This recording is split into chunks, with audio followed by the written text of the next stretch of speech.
Hello everyone, welcome to my YouTube channel rozgar with didi. मेरे channel पर आपको सभी प्रकार की जॉब वैकेंसीज की जानकारी दी जाती है। तो अगर आपको नौकरी की तलाश है तो चैनल को सब्सक्राइब कर लीजिए। चलिए बात करते हैं आज की जॉब वैकेंसी के बारे में। आज की हमारी वैकेंसी आई है उत्तर प्रदेश पुलिस डिपार्टमेंट की तरफ से। तो देखिए यहाँ पर इन्होंने होमगार्ड की पोस्ट पर वैकेंसीज निकाली है और बम्पर वैकेंसीज निकाली हैं। टोटल यहाँ पर आपकी 41,424 वैकेंसीज यहाँ पर निकली हैं, जो कि बहुत ही ज़्यादा है। तो चलिए इसके बारे में हम बात करते हैं आगे। और यहाँ पर आप देख लीजिए, यहाँ पे मेल एंड फीमेल दोनों ही लोग यहाँ पर अप्लाई कर सकते हैं। ऐसा नहीं है कि ये सिर्फ और सिर्फ मेल्स के लिए है, विमेंस भी यहाँ पर अप्लाई कर सकती हैं। तो यहाँ पर देखिए आपके वैकेंसीज बताई गई हैं, यहाँ पर आपके जनपद के नाम दिए गए हैं और यहाँ पर कितनी वैकेंसीज हैं आपकी पर्टिकुलर जनपद में वो बताया गया है। जैसे कि आगरा में यहाँ पर आपकी टोटल 1232 वैकेंसीज हैं। ये यहाँ पर आपकी कैटेगरी वाइज वैकेंसीज दी हुई हैं। तो आप यहाँ से देख सकते हैं अलग अलग जनपद की अलग अलग तरीके से इन्होंने यहाँ पर वैकेंसीज बताई हुई है, किस जनपद में कितनी वैकेंसीज है। तो आपका जो जनपद है आप उसके अकॉर्डिंग देख सकते हैं कि आपके यहाँ पर कितनी वैकेंसीज हैं। टोटल मैं आपको बता ही चुकी हूँ, यहाँ पे 41,424 वैकेंसीज हैं आपकी। चलिए हम आगे इसके बारे में बात करते हैं। यहाँ पर जो इम्पोर्टेंट डिटेल्स हैं वही मैं आपसे डिस्कस करने वाली हूँ। तो देखिए अब हम बात कर लेते हैं एलिजिबिलिटी क्राइटेरिया की। तो देखिए शारीरिक व मानसिक दोष से युक्त तथा दिव्यांग व्यक्ति होमगार्ड्स के पदों पर एनरोलमेंट के लिए पात्र नहीं होंगे। तो देखिए जो पीडब्ल्यूडी कैंडिडेट्स हैं वो यहाँ पर अप्लाई नहीं कर सकते, इन्होंने बोला है। होमगार्ड्स के पदों पर एनरोलमेंट के लिए यह आवश्यक है कि अभ्यर्थी उस जनपद का मूल निवासी हो। तो देखिए आप जिस जनपद के लिए अप्लाई कर रहे हैं आप उस जनपद के मूल निवासी होने चाहिए, तभी आप यहाँ पर अप्लाई कर सकते हैं।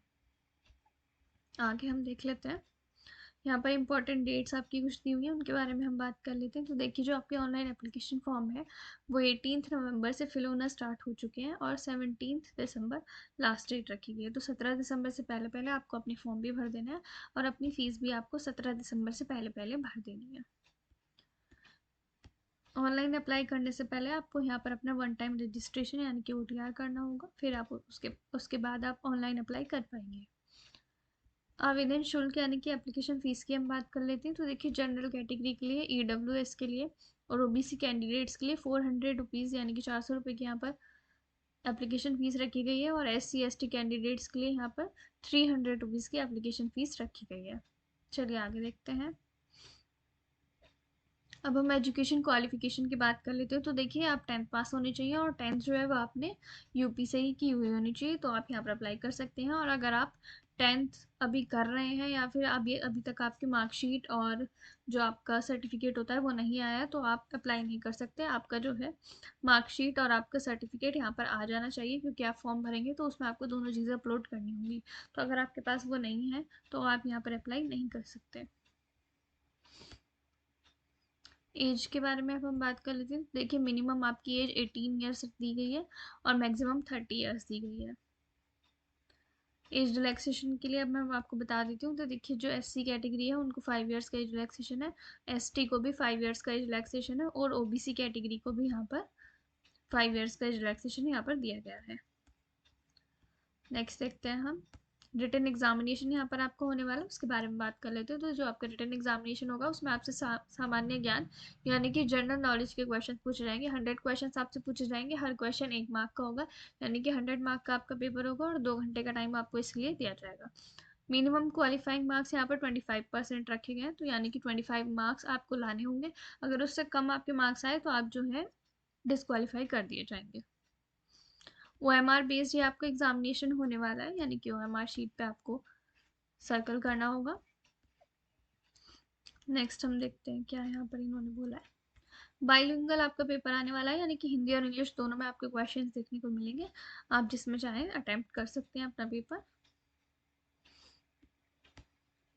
अब हम बात कर लेते हैं आपकी फिजिकल मेजरमेंट की। तो देखिए मेल्स के लिए यहाँ पर हाइट इन्होंने मांगी गई है।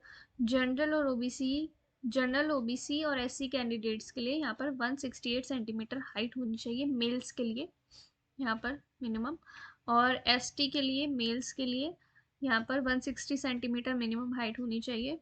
चेस्ट की बात कर लेते हैं। तो देखिए जनरल OBC और SC कैंडिडेट्स के लिए 79 centimetre without expansion and 84 centimetre with expansion height, यहाँ पर वो चेस्ट यहाँ पर आपकी बोली गई है।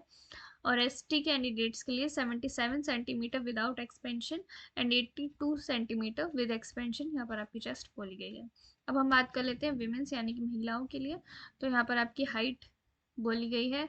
जनरल, ओबीसी और एससी कैंडिडेट्स के लिए 152 सेंटीमीटर की हाइट बोली गई है मिनिमम, और एसटी कैंडिडेट्स के लिए 147 सेंटीमीटर की हाइट बोली गई है आपकी मिनिमम। यहाँ पर आपका फीमेल्स के केस में वजन का क्राइटेरिया भी दिया गया है, तो मिनिमम आपका जो है कम से कम आपका 40 किलोग्राम वजन होना चाहिए, तो भी तभी आप यहाँ पर अप्लाई कर सकती हैं।